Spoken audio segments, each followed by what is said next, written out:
Salmo 56 nos diz assim: Tem misericórdia de mim, ó Deus, porque o homem procura ferir-me, me oprime pelejando todo dia. Os que me espreitam continuamente querem ferir-me, e são muitos os que atrevidamente me combatem. Em me vindo o temor, hei de confiar em ti, em Deus cuja palavra eu exalto. Neste Deus ponho a minha confiança, em nada temerei. Que me pode fazer um mortal? Todo dia torcem as minhas palavras. Os seus pensamentos são todos contra mim para o mal. Ajuntam-se, escondem-se, espionam os meus passos, como aguardando a hora de me darem cabo da vida. Dá-lhes a retribuição segundo a sua iniquidade. Derriba os povos, ó Deus, na tua ira. Contaste os meus passos quando sofri perseguições. Recolhestes as minhas lágrimas no teu odre. Não estão elas inscritas no teu livro? No dia em que eu te invocar, baterão em retirada os meus inimigos. Bem sei isto, que Deus é por mim. Em Deus, cuja palavra eu louvo, no Senhor, cuja palavra eu louvo, neste Deus ponho a minha confiança, em nada temerei. Que me pode fazer o homem? Os votos que fiz, eu os manterei, ó Deus. Render-te-ei ações de graças, pois da morte me livraste a alma. Sim, livraste da queda os meus pés, para que eu ande na presença de Deus, na luz da vida. Amém. Senhor Deus e Pai, nós oramos a Ti e te damos graças pela Tua palavra. Fala aos nossos corações e alimenta-nos, ó Deus, através do ensino da Tua palavra nesta manhã. Nós te pedimos isso por meio de Jesus, a quem amamos e servimos. Amém. Amém. É provável, queridos, que alguns de vocês aqui já tenham enfrentado alguma situação de grande perigo. E nessas situações, certamente, uma das primeiras coisas que sobrevém é o medo, a aflição, a angústia e, às vezes, até quase o desespero. Em situações assim de desespero e de angústia, que pessoas elas podem tomar decisões que jamais pensariam em tomar se não estivessem, se não se encontrassem em determinada situação. Em 2013, 11 anos atrás, Edward Snowden, acho que os irmãos devem se lembrar dessa ocasião, ele era um ex-contratado da Agência de Segurança Nacional nos Estados Unidos. Ele revelou a existência de alguns programas de vigilância que o governo estava fazendo sobre várias pessoas e até países, inclusive o nosso país, dizem que estava nessa lista de investigações. Ele então faz esse vazamento de informações, que eram informações sigilosas do governo, e passa a ser perseguido. Estava no Havaí, de lá ele foge para Hong Kong. Ele tenta de lá encontrar alguma maneira de escapar da justiça americana e, por fim, ele consegue asilo, ele consegue abrigo na Rússia. Fica por lá, no aeroporto, por mais ou menos um mês, esperando os trâmites desse acolhimento do asilo político. E depois desse tempo, tentando asilo político em vários países, inclusive no nosso país. Foi pedido asilo, abrigo político aqui para ele, em Cuba, na Venezuela. Em vários países foram tentados esse acolhimento, até que a Rússia, então, o acolheu, aceitou recebê-lo primeiramente por um mês, e depois de alguns trâmites ele foi ficando, conseguiu cidadania russa e vive lá até hoje, como um cidadão russo, um americano, cidadão russo, e ele espera, pelo menos os poucos relatos que nós já ouvimos acerca dele, ele espera um dia poder voltar para o seu país, mas ele sabe que se ele voltar, ele vai encontrar fortíssima perseguição, tanto quanto ele já enfrentava antes por causa desse vazamento de informações. Portanto, ele sabe que é um problema muito maior, talvez, para ele voltar para o seu país. Isso aqui é uma situação que se torna até meio cômica, porque um cidadão americano buscando refúgio, buscando abrigo entre os russos, que compunha ali a antiga União Soviética, arqui-inimigo político da América, dos Estados Unidos. Esse homem vai se abrigar e continua abrigado lá até hoje. Assim como a história de Snowden, Davi ele enfrenta um grande medo e uma grande aflição sob a perseguição e as ameaças de seu próprio povo que queria vê-lo morto. Enxergava Davi como um traidor. Saul perseguia, sabendo que ele já seria o próximo rei de Israel, percebendo esta realidade. Então criou várias situações para incriminá-lo e para levá-lo à morte. E o texto que nós acabamos de ler, Salmo 56, o contexto deste salmo mostra essa realidade. A situação que Davi enfrentou ao ter que buscar abrigo entre os filisteus ali em Gate, sob a hostilidade do rei Saul. Ele tem que deixar a sua própria terra, o seu próprio povo, a sua própria casa. E ele então decide o impensável, o inimaginável, fugir para a terra dos filisteus e se abrigar ali com o arqui-inimigo, encontrar refúgio naquele lugar. A coisa estava tão complicada para Davi, no seu próprio território, que ele achou melhor entrar no território do inimigo e se abrigar por lá. Lá ele se sentia mais seguro, se via mais seguro até mesmo do que na sua própria terra. E esse Salmo de Davi, então, ele traz essa realidade, ele expõe para nós essa realidade. Nós aprendemos com este Salmo de Davi algumas coisas, mas a mensagem que esse Salmo nos traz hoje é que, em meio à perseguição e ao medo, nós podemos encontrar confiança, nós podemos encontrar segurança ao clamarmos a Deus e confiarmos na sua justiça e na sua proteção.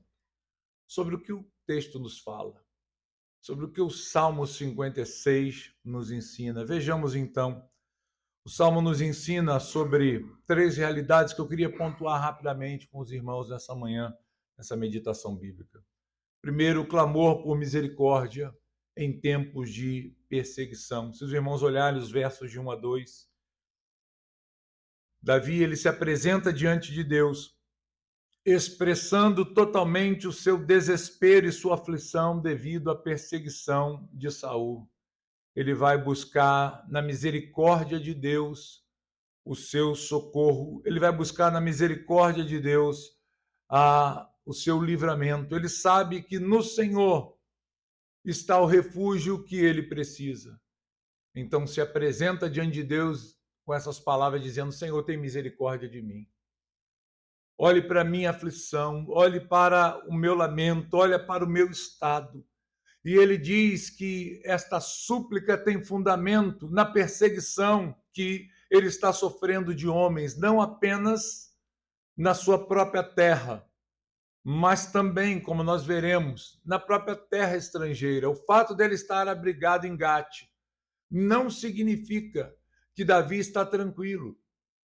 Não significa que Davi está descansando em meio àquele tormento que se passa na terra de Israel. Ele não está num retiro espiritual.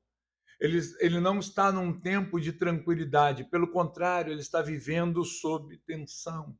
Ele está vivendo sobre angústias terríveis. Ele sabe que o sofrimento que ele está passando é um sofrimento muito grande. E ele precisa da ajuda de Deus, do sustento de Deus para enfrentar aquela situação.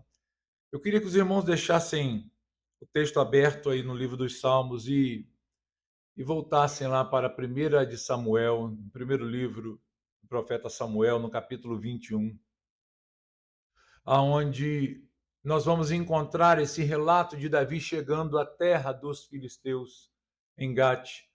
para buscar esse abrigo. Diz o texto no versículo 10 as seguintes palavras: levantou-se Davi naquele dia e fugiu de diante de Saul e foi para Aquis, rei de Gate. Porém, os servos de Aquis lhe disseram: este não é Davi, o rei da sua terra? Notem, Davi ainda não era rei. Saul era o rei.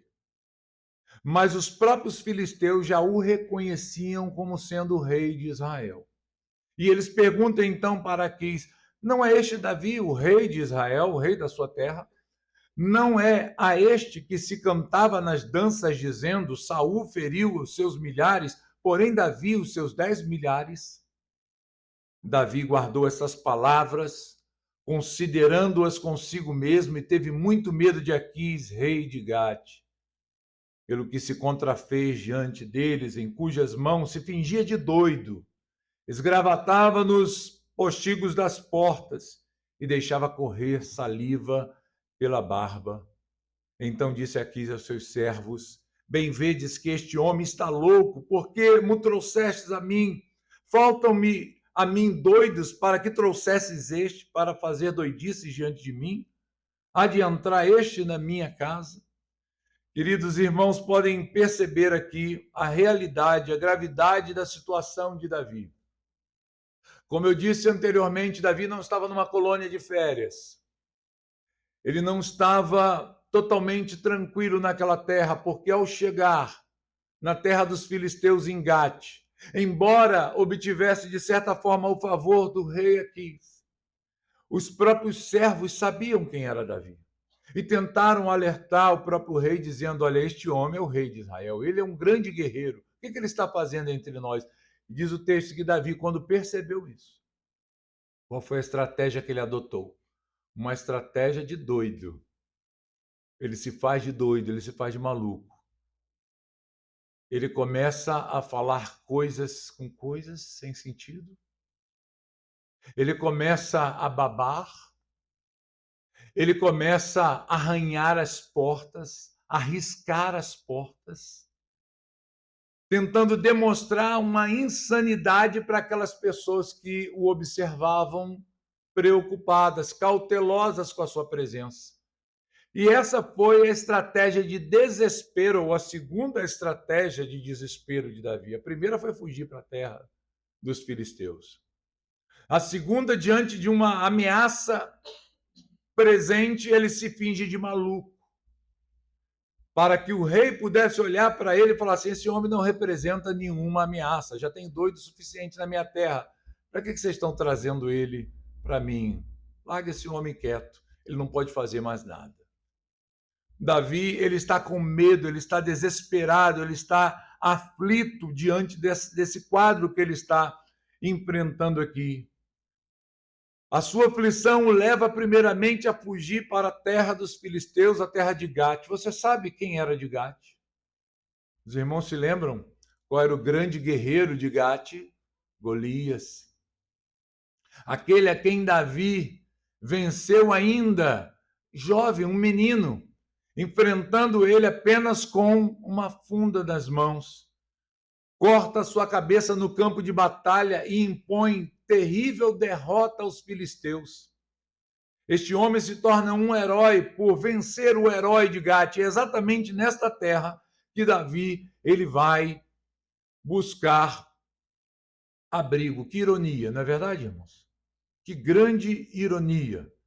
Ele sente-se aqui angustiado e apela então à compaixão de Deus, porque sabia que os seus inimigos procuravam feri-lo, pressionavam, espreitavam ele, aguardavam uma oportunidade para destruí-lo. Os versículos 5 e 6, voltando ao Salmo 56, mostra essa realidade. Quais as ações desses homens em relação a Davi? Ele vai dizer para Deus: o inimigo fica à espreita, ele procura me ferir, ele distorce as minhas palavras, eles tramam mal continuamente contra mim. Um homem assim se vê extremamente desesperado. Davi está sozinho, queridos. Davi está completamente abandonado aqui. É verdade que um pouco mais à frente, alguns homens vão se juntar a ele e formar um bando muito forte. Mas aqui, Davi encontra-se sozinho.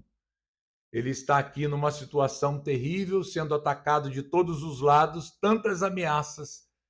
Então ele se apresenta diante a presença de Deus e ele diz: Senhor, tenha misericórdia de mim, ajuda-me, compadece de mim, ó Deus.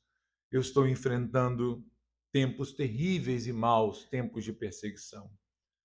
Mas o Salmo segue nos mostrando uma outra realidade, nos ensinando que nós devemos confiar em Deus em meio ao medo. Os versos 3 a 4, nós encontramos aqui esta declaração de confiança de Davi. Ele declara: quando eu tiver medo, porém, eu vou confiar em ti. Davi não nega que sente medo, ele não se faz de forte. Ele está diante de Deus que tudo conhece, que tudo sabe, que tudo vê, que penetra o mais profundo do nosso coração. E ele não se faz de forte diante do Senhor, mas ele expressa a sua pequenez, a sua dificuldade. Ele diz: eu tenho medo, Senhor. Eu estou enfrentando tempos de pavor e desespero que têm me levado a tomar atitudes, decisões extremas. Davi não nega essa realidade de sentir medo, mas ele afirma também que neste dia em que o medo vem, que o medo aparece, que surge diante dele, ele diz: eu confiarei no Senhor. Quando o medo surgir, o que é necessário ser feito? Colocar a nossa confiança mais em Deus. Davi sabe a quem recorrer. A sua fé se baseia, meus irmãos, na palavra de Deus, nas promessas de Deus para ele. E por ele afirmar isso, por ele conhecer e declarar isso, ele sabe que homens não podem prevalecer contra ele. Ele diz: o que pode me fazer o mortal? O que a carne pode me fazer? O que ela pode trazer sobre mim? Por que Davi expressa esta confiança diante de Deus? Ele faz essa declaração se ele mesmo está fugindo de homens carnais que o ameaçam constantemente, que podem feri-lo, que podem destruí-lo, que podem matá-lo. Se não pudesse, ele não teria fugido. Mas ele sabe aqui, faz essa declaração sabendo que as promessas de Deus para ele ainda precisavam se cumprir. Ele confiava na proteção, no cuidado de Deus para a sua vida, e ele está confiante nessas promessas de proteção e de abrigo do Senhor, e ele sabe, ainda que esse exército inteiro se levante contra mim, eu vou confiar no Senhor. Eu sei que o homem não me fará mal algum, não porque eles não queiram fazer, mas porque o Senhor não permitirá que tal aconteça. Guerreiros filisteus estavam cercando Davi. E ele então se faz de louco, se faz de doido perante eles para escapar das mãos, das garras dos seus inimigos. Sabendo que mesmo naquela estratégia maluca, Deus estaria agindo, trabalhando para tirá-lo, livrá-lo das mãos do inimigo. Os versos de 8 a 13, nós vamos encontrar Davi reafirmando a sua confiança e, ao final, trazendo a sua gratidão a Deus. Ele reconhece aqui nesses versos que Deus conhece o seu sofrimento, que Deus vê as suas aflições. Davi sabe que Deus não é um Deus indiferente. E a prova disso são as ações de Deus sobre ele. Ele diz: o Senhor recolhe as minhas lágrimas. O que é isso, irmãos? Ninguém aqui tem o hábito de recolher lágrimas, não é verdade? O que nós fazemos com as lágrimas? Nós enxugamos, passamos um lencinho, secamos, deixamos o vento, às vezes, secá-las, mas não há ninguém aqui, ou pelo menos eu não conheço ninguém na história da humanidade que tenha o hábito de colecionar ou guardar lágrimas. Eu já vi gente guardando muita coisa. Há pessoas que fazem coleções de vinhos, não é verdade? Há pessoas que colecionam objetos preciosos e raros, mas eu nunca vi ninguém recolhendo lágrimas. Mas Davi diz que sim. Davi diz: o Senhor recolhe as minhas lágrimas. O Senhor conhece o meu sofrimento. O Senhor conhece o meu caminho, ele vai dizer nos versos, e eu gostaria de levá-los então a essa declaração, se os irmãos voltarem para o texto. Ele diz: contaste os meus passos, eu estou lendo o verso 8. Contaste os meus passos quando eu sofri perseguições. O que Davi está dizendo é que Deus o acompanhou a cada passo dos seus sofrimentos. Deus não o abandonou. É muito comum, em meio aos sofrimentos e situações de perigo, nós acharmos que estamos sozinhos, fora do cuidado de Deus, abandonados pelo Senhor.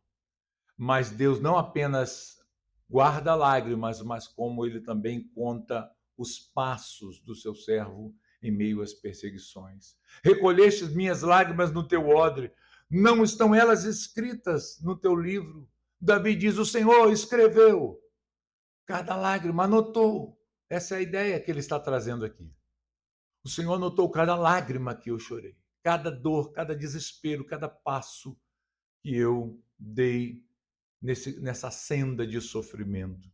Ele sabe, irmãos, que Deus não é indiferente. Ele sabe que Deus está observando atentamente, cuidando, mesmo que tudo pareça desmoronar na sua vida, mesmo que tudo pareça ruir de forma irreversível, ele sabe, o Senhor está vendo. O Senhor sabe, o Senhor está contando cada um desses sofrimentos e está registrando no seu livro. Davi está mostrando aqui que Deus é um Deus cuidadoso, um Deus que cuida dos seus servos, um Deus que tem cuidado com aqueles que confiam nele, que o invocam em meio ao desespero. E Davi pode encontrar aqui no texto conforto em Deus. O texto prossegue nos mostrando, no verso 9, no dia em que eu te invocar, baterão em retirada todos os meus inimigos. Eu bem sei isso, que Deus é por mim.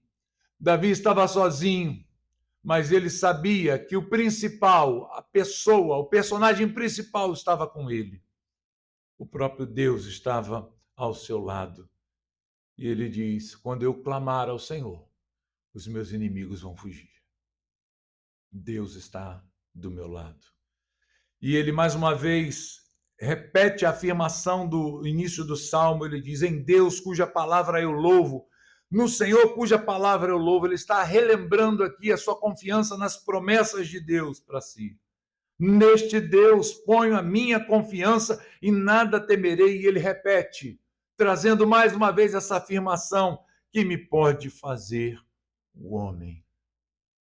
O Salmo termina com uma nota de agradecimento e compromisso a Deus, ou reafirmação de um compromisso a Deus.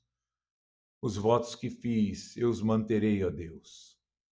Render-te-ei ações de graças, pois da morte me livraste a alma, sim, livraste da queda os meus pés, para que eu ande na presença de Deus, na luz da vida.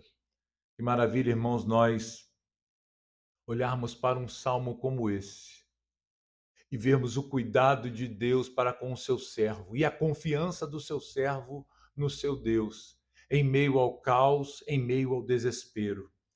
Assim como Davi, meus irmãos, todos nós enfrentamos medos, todos nós enfrentamos aflições e até mesmo perseguições, perigos. Essas situações que o salmista nos apresenta aqui, de medo, pavor, desespero e angústia, elas não são experiências próprias daqueles que são antigos ou de um lugar específico, de um tempo específico, mas são experiências universais, atemporais. Elas acontecem a todos, não só a Davi, mas ela acontece também ainda hoje com aqueles que andam na luz da verdade. São realidades que todos nós enfrentamos, cada um no seu nível. Cada um vive uma realidade de aflição, de medo, de pavor aqui na sua própria vida. Cada um tem que lutar com os seus próprios problemas, contra os seus próprios problemas. Cada um tem que enfrentar seus próprios gigantes, seus próprios adversários. Todo mundo tem que se fazer de doido de vez em quando, como Davi fez, para escapar da mão do inimigo. Nós também passamos por esta mesma realidade. Agora, o que nós devemos fazer quando nós estamos debaixo de uma situação tão terrível como essa que Davi estava enfrentando? Como é que nós devemos agir diante de aflições, medos, angústias e desesperos na nossa vida? O que fazer? Porque nós passamos por essas coisas também. Talvez não nesse grau aqui. Talvez não literalmente a mesma realidade, mas enfrentamos sim nossas lutas pessoais. Nós enfrentamos adversários também no nosso dia a dia. O que é que o Salmo nos ensina? E eu separei aqui 3 ensinamentos desse Salmo para nós refletirmos nessa manhã. Primeiro, a confiarmos na graça e na misericórdia de Deus. O Salmo inicia-se invocando a misericórdia de Deus, suplicando pelo favor do Senhor, pedindo para que Deus tenha compaixão e se apiede e use de graça para com o seu servo. Assim nós também devemos fazer ao nos depararmos, ao enfrentarmos situações de desespero, de medo, que às vezes nos leva a tomar situações, atitudes extremamente loucas, desesperadas. Para quem olha de fora diz, ele fez algo impensável. O que fazer diante de situações assim? Confie no Senhor. Apele para a misericórdia de Deus. Confie na misericórdia do Senhor. O Salmo também nos ensina a lembrarmos das promessas de paz de Deus. O que animou Davi a enfrentar esses momentos e a orar ao Senhor, a suplicar a Deus, ele sabia que havia uma palavra sobre ele. E ele louvava essa palavra. Ele se achegava a Deus confiante, porque a sua palavra lhe prometera descanso, abrigo e paz. Quando a calamidade vem, quando o desespero chega, quando as lutas aparecem e nós não sabemos às vezes como lidar, uma boa maneira de nós enfrentarmos nossas batalhas pessoais é recorrermos à palavra de Deus, é descansarmos naquilo que a Bíblia diz acerca de nós, é confiarmos plenamente nas promessas do Senhor. E por último, nós somos exortados, desafiados a confiar no cuidado divino. Querido, saiba que Deus cuida de cada um de nós. Às vezes, diante dos problemas, nós podemos imaginar que estamos literalmente sozinhos, abandonados e esquecidos. Mas não ignore o cuidado de Deus para com a sua vida. O texto nos ensina que Deus se importa tanto conosco, Ele tanto vê nossos sofrimentos que Ele conta os nossos passos. Ele recolhe as nossas lágrimas, Ele escreve, Ele anota cada um dos nossos sofrimentos, Ele registra cada um deles. O que é isso? Senão o cuidado de Deus para conosco. Então, creia que o Senhor tem cuidado de ti. Creia que Deus tem cuidado da sua vida. Confie nesse cuidado de Deus. Invoque a Deus, invoque ao Senhor. Essa é a garantia que o Salmo nos dá, pois Ele vê as nossas aflições. E quando tudo estiver bem, porque um dia vai ficar bem, não é verdade? Um dia tudo vai ficar bem. Não há problemas que durem para sempre. Não há lutas, desertos que durem a vida inteira. Uma hora chega ao final. E quando tudo ficar bem, quando tudo for resolvido, seja grato a Deus. Mantenha um compromisso com o Senhor, como diz o Salmo, como disse Davi ao encerrar o Salmo de número 56. Portanto, o Salmo nos ensina que, independentemente dos problemas, independentemente das lutas que nós enfrentamos, nós podemos encontrar conforto, direção e esperança em Deus. Que Ele nos ajude em meio aos problemas e ao caos instalado em nossas vidas, a usar dos mesmos recursos, das mesmas ferramentas e obter a mesma fé que Davi teve para enfrentar suas lutas pessoais. Amém?